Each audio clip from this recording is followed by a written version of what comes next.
샬롬. 오늘도 새벽 말씀 묵상 함께 하시는 성도 여러분, 주님 이름으로 환영합니다. 찬송가 287장 예수 앞에 나오면 찬송하겠습니다.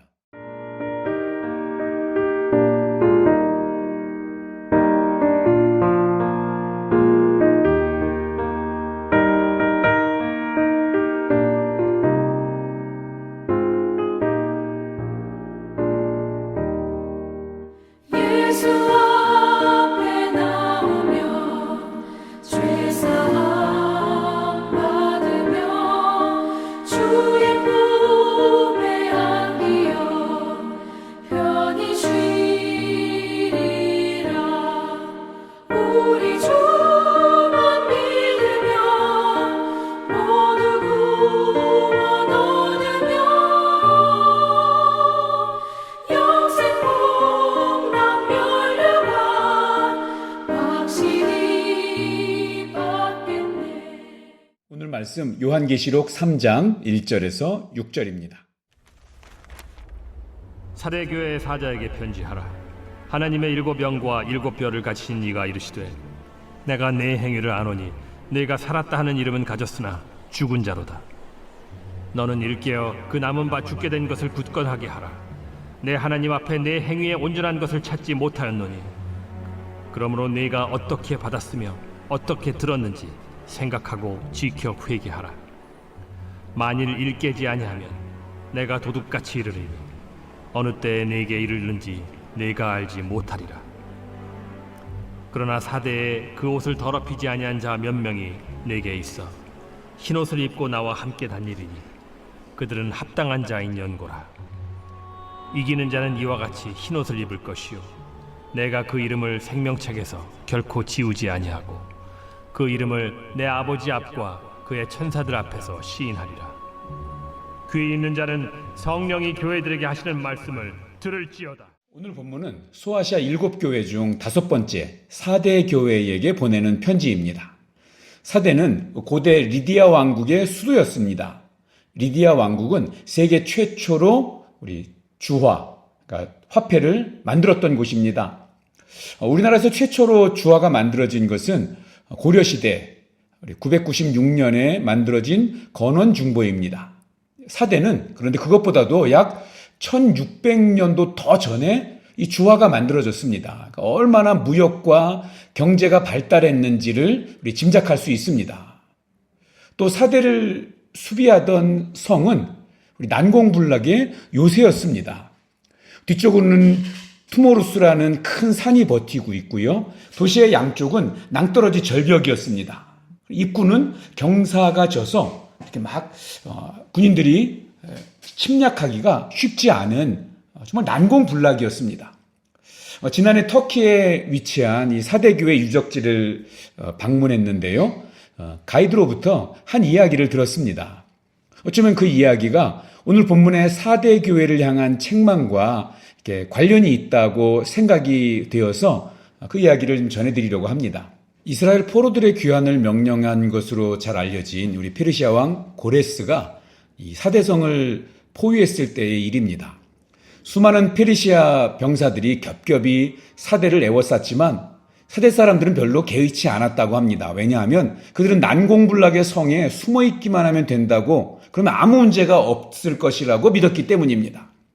이렇게 자만에 빠진 사대 사람들을 가리키며 우리 고레스가 너희들은 살았다고 하지만 이제는 죽은 목숨이다 라고 말하면서 공격을 하려고 하는데, 워낙 난공불락의 요새라 도대체 공격할 방법을 찾을 수가 없었습니다.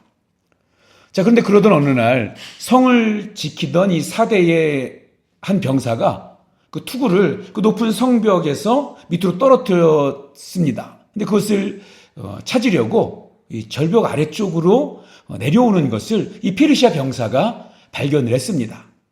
아무도 오를 수 없을 것 같은 그 절벽에 이 한 사람이 겨우 기어 올라갈 수 있는 틈바구니가 있다는 것을 우리 알아차리게 되었고, 그날 밤 페르시아 특공대가 그 갈라진 절벽 틈을 통해서 사대성으로 침입했습니다.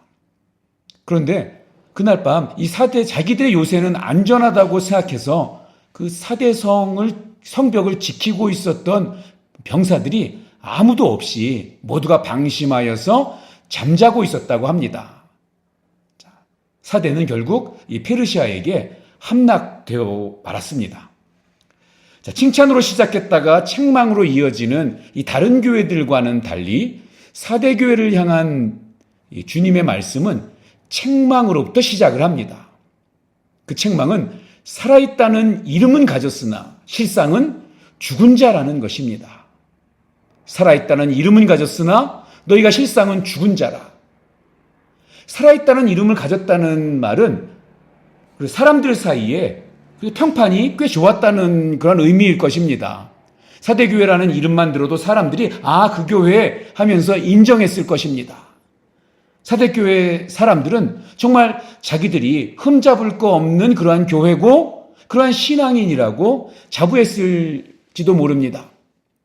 그러나 이런 주변의 평판과는 달리 주님께서 보시기에는 사대교회는 마치 겨우 숨만 쉬는 것과 같은 식물인간에 불과한 그런 모습이었다는 것입니다.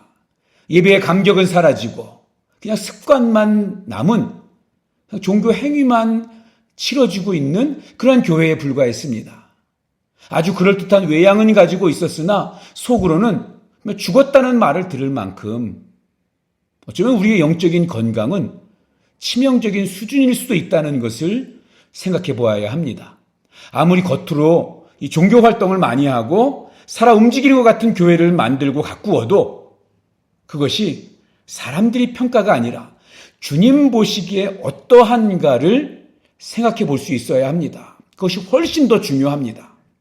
그리스도인이라고 주위로부터 불려지고는 있지만 실상은 죽은 교회라고 말씀하시는 그 말씀의 거울 앞에 우리 교회를, 우리 자신을 두렵고 떨리는 마음으로 세워봐야 하겠습니다. 성지순례에서 방문했던 소아시아 7교회 중에 가장 기억에 남는 곳이 내일 나눌 빌라델비아 교회, 그리고 오늘 바로 이 사대 교회의 모습이었습니다. 사대 교회는 길이가 100m, 또 이 멋있는 그 그리스 기둥, 돌기둥이 78개의 기둥이 늘어서 있는 정말 현재까지 남아있는 아르테미스 신전 중에 가장 크고 웅장한 그 신전을 교회의 예배당으로 사용할 만큼 아주 크게 성장한 교회였습니다. 하지만 마치 사대 도시의 모습처럼 많은 교인들, 웅장한 예배당, 풍부한 재정을 자랑하며 자만의 길에 서 있던 사대 교회는 결국 신전 뒤편에 정말 구석에 작은 방 하나 형태로 쫄아들고 그러다가 소멸되었습니다. 그 전철을 밟지 않기 위해 우리가 걸어가야 할 길을 주님께서는 3절 말씀 속에서 3개의 동사로 이렇게 말씀하십니다. 생각하고 지켜 회개하라. 사대교회는 하나님 앞에서 아무것도 하지 않아서 책망받은 것이 아닙니다. 하기는 하는데 무엇 하나 주님 보시기에 마음에 차는 것이 하나도 없는 것이 문제였습니다. 여러분, 이런 사람은 마귀도 건드리지 않고 가만히 둘 것입니다. 왜냐하면 괜히 건드렸다가 다시 영적으로 깨어날까 봐 그냥 그대로 그렇게 편안하게 살도록 내버려 둡니다. 신앙은 수련회나 부흥회, 특별 집회를 통해서 유지하려는 것은 바르지 않습니다. 우리의 신앙을 굳건하게 해주는 것은 깨어서 매일 일정하게 말씀과 기도를 통해서 주님과 교제를 나누는 것입니다. 그런 신앙의 루틴을 만들어가는 것이 중요합니다. 그러기에 오늘도 하나님의 말씀을 생각하고 지키고 회개하는 삶을 살아갈 때 우리는 이름만 살아있을 뿐 실상은 죽은 존재가 아니라 하나님의 생명책 속에 기록된 이 흰옷 입은 산 사람이 될 것입니다. 사대교회를 살려낸 사람은 옷을 더럽히지 않은 몇 명이었습니다. 주님께서는 옷을 더럽히지 않고 흰옷을 입은 사람들과 함께 다니시겠다고 약속하십니다. 5절입니다. 이기는 자는 이와 같이 흰옷을 입을 것이요 내가 그 이름을 생명책에서 결코 지우지 아니하고 그 이름을 내 아버지 앞과 그의 천사들 앞에서 시인하리라. 그 이름을 생명책에서 결코 지워지지 아니하고 그 이름을 하나님 앞에서 천사들 앞에서 인정해 주시겠다고 약속하십니다. 우리가 오늘 새벽 묵상을 시작하면서 찬송가 287장을 불렀습니다. 3장에서 이렇게 마지막 소원을 노래합니다. 예수 앞에 설 때에 흰옷을 입으며 밝고 빛난 내 집에 길이 살리라. 주님께서는 우리의 삶과 믿음을 보시는 분입니다. 주님께 너는 살았다 하는 이름을 가졌고 그리고 실제로 살아있는 그리스도인이다 라고 칭찬 듣는, 그래서 하나님의 생명책 속에 이름이 기록된 흰옷 입는 저와 여러분 다 되시기를 축복합니다. 기도하겠습니다. 우리의 삶을 늘 지켜보시며 모든 것을 알고 계시는 하나님 아버지, 오늘 주신 말씀처럼 우리가 살아있다는 이름은 가졌으나 주님 앞에 실상은 죽은 것과 진배 없는 그러한 신앙생활을 이어가고 있지는 않은지 되돌아봅니다. 사람들의 칭찬과 외형주의에 우리의 시선을 뺏겨서 스스로 속이는 잘못을 저지르는 우를 범하지 않게 하시고 진리의 영이신 성령 안에서 그 말씀을 생각하고 지켜감으로 날마다 우리의 시선을, 우리의 발걸음을 하나님께로 옮겨가는 진정한 회개의 사람 되게 하여 주시옵소서. 주님께서 우리를 반갑게 맞이해 주실 뿐만 아니라 하나님과 천사들 앞에서 우리의 이름을 인정해 주시는 그날을 소망하며 오늘도 이기는 삶을 살게 하여 주시옵소서. 예수님의 이름으로 기도하옵나이다. 아멘. 오늘도 행복하고 건강하세요. 사랑합니다. 축복합니다.